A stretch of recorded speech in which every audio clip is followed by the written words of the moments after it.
When I have no blower, the fire is natural draft. It's just like a little, like a beach fire or anything else. The secret is that when the train is running, the exhaust from the pistons goes in, it comes out of the exhaust from the piston goes up and goes into a nozzle and shoots up the smokestack in the front. Very much like this valve, it's a small 3/8-inch pipe. Well, actually that's half inch. And that valve, that pipe goes up to the front and goes up the smokestack and creates a draft. When the cylinders do it, of course, it's a much larger hole, so there's a lot more draft. So every time the exhaust comes out of the piston, it causes a draw through the firebox. So it sucks and comes, okay? So that's that chuffing sound you hear. Part of it is from the pistons. If it's coming out through the cylinder cocks, it'll be. But if you hear the loud chuff, that's actually coming out of the smokestack. Now in this engine, you don't hear that as much. Oh, I'm sorry, still picturing? On this engine, you don't hear it as much because this one has a diamond stack. And basically what's inside of that diamond shape is the exhaust pipe, or the actual smokestack comes straight up, and then where it hits that wide part where it comes out to that band, at that point there's a flat metal plate across the top and 6 vanes. So the smoke comes up, hits those vanes, and has to spin out past them, causing a centrifugal energy to the smoke, and then it has to choke down to come in and go out the top. And the reason for that is any ash or cinders or anything that's in the smoke, it comes up, it's thrown sideways, and then the smoke and gases itself jump in towards the middle, leaving all the particulate matter on the outside through centrifugal energy. They hit the walls and then fall down inside. So there's actually a chamber between the center stack and that flared outside cone. So that funnel type shape is actually storing all the ash and stuff that would have gone out from the smokestack and possibly caused the fire. So it's basically a cinder suppression system. So that's how that works. So since you're videoing and we're doing this is the Johnson bar, or the equivalent thereof. All the way forward is forward, all the way back is back. What's interesting is you'll notice there's a number of notches. There's actually 6 gears forward and 6 gears back. Okay, not really gears. What it does is, when the steam is applied to the piston, you can have it go full stroke. And then the valve changes. When we first start, that's how we do it. It's all the way forward, all the way back. It's full stroke. Once the train builds up speed, you don't need to go full stroke anymore. So you can shorten it down to 5/6, 4/6, 3/6, 2/6, 1/6. And 1/6 is just going. So what that does is, when you're at high speed, you're conserving steam and eliminating back pressure. So the piston isn't fighting to push the steam out anymore because it's not under pressure anymore. The difference is, when you're doing full stroke, like I said, this engine, it isn't quite as pronounced, but on Wainiha it's very pronounced. That's where you get that chuffing. Each one of those chuffs is an exhaust from the piston. So as the steam is exhausted from the piston, it chuffs up the stack. And in essence, what we're doing is, the faster we're running, the more exhaust, the more vacuum in the smoke box, the more vacuum, the more flames it sucks from the firebox. In essence, creating more heat and making more steam. In an automobile or a truck, you call it a turbocharger. You use the exhaust to accelerate the intake. And so, literally, steam locomotives have built-in turbochargers. That's how they function. So that's that. On each one of these 2 sides, here and here, are our injectors. This is what's called a side tank engine. The water is on the side tanks. And these are called Penberthy lifting injectors. And literally what it does is it sucks the water out of the tank and puts it into the boiler. Now, we have modern technology today, like my poor car that's sitting at home locked in 2nd gear because the computer told it to. No other reason than the computer told it to do that. But in essence, this engine will put the water, we currently have 120 pounds of steam pressure. The water is sitting in the tank at 0 pressure. I can put that water into the boiler and I move 2 items. A water valve and a steam valve. Everything else is automatic. Most mechanics, you say, okay, I got to pump 120 psi water, push water into 120 psi. They're going to tell you need a high pressure pump. This does it with 3 moving parts. The The water valve to open and close the water flow, a steam valve to open and close the steam, and a check valve. And literally what happens is, when I open the water valve, then I open the steam valve. Hear that sound? I'm injecting water into the boiler right now. But the first phase of that is the steam and the water mix in a chamber here. The steam comes in a small venturi in a large cavity with water around it. And the two of them flow down onto the ground under the engine.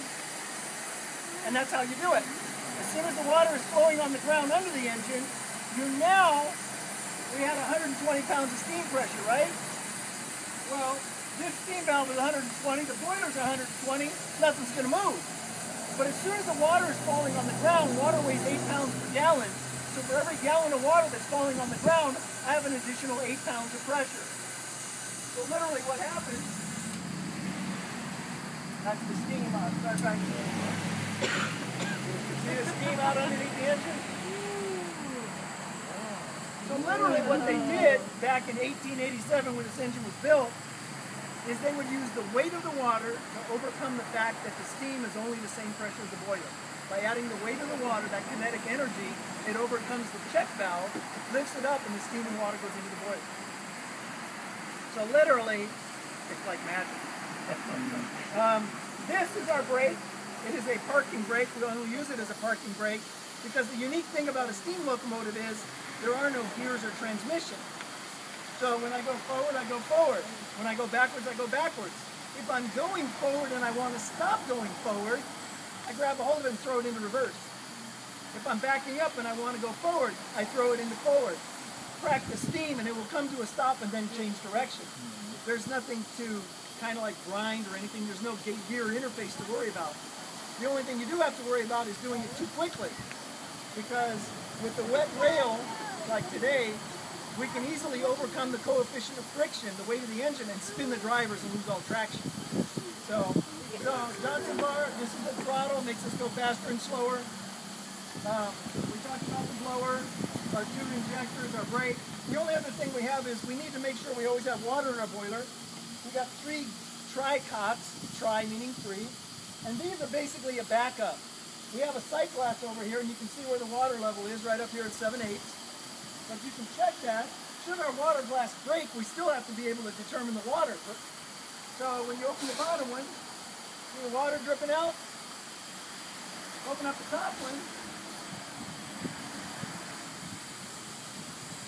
That's steam. So the water is somewhere between those two. Now because it's so high, I can open up the middle and you'll get water from there too. So that's how you check your water level. And of course, if your track isn't level, you got to realize, okay, I'm on an uphill, I'm on a downhill, what am I on? So that's pretty much the workings of the engine. We got our pressure gauge here. Like I said, I put water in and I used the steam and basically calmed it down with the cold water. So we lost about 3 pounds of steam pressure. But I can easily make that back up again because as soon as we start running, we're going to be sucking hot firing gases through the boiler tubes. The boiler is, the easiest way to think of it is, it's a soda can with straws through it. And on one end of the soda can is a firebox. On the other end is a smoke box. The fire lives in the firebox, the smoke lives in the smoke box. The hot firing gases go through those tubes. And there's a slight modification, and that is, remember when you look in here, see this 2-inch wall? There's basically water all the way around the firebox. So it's an extra heating surface. So there's water all the way around the firebox, every side except the bottom, because that's where the air comes in. And so these metal rods, these little dimples are all stables, and it's a metal rod between the 2 sheets of metal to keep them in place. Safety questions. Our boilers are inspected under Hawaii state law twice a year. One's internal, the other is external. So internal, they look and see what it looks like in the boiler. External, the engine is running and they make sure it doesn't leak everywhere and all that kind of stuff. There's a steam leak over here right now because that injector line is over here. And when it's here, not connected there, it's going to leak. Our safety valve is leaking a little bit. That means it needs to be relapped and has to be recalibrated. There's no place in Hawaii to do that, so we'll have to send it off to the mainland to get it recalibrated. They charge $150 an hour to do that. You can get a new one for about $200. So as soon as it's leaking so bad that we actually need to replace it, we'll do that. And the only other thing is Sam was sprinkling some sand on the rails because the rails were wet.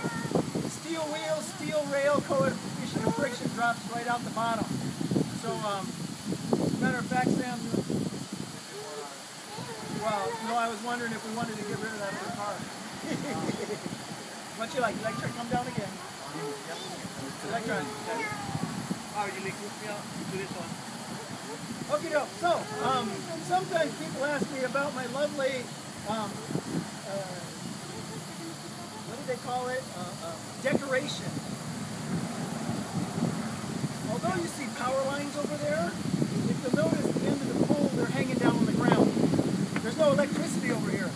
This kerosene lantern is how I see at night. I cheat. I use lamp oil with citronella in it. Because when there's no wind like there is today, the mosquitoes have a feast. So I use citronella candle oil in there, and that chases away the mosquitoes as well as gives me light. What Sam's going to do is we're going to get rid of that extra car just so we don't have any trouble with the wet track. There's a section of track down, about halfway down, that's got a nice steep grade on it, and I don't want to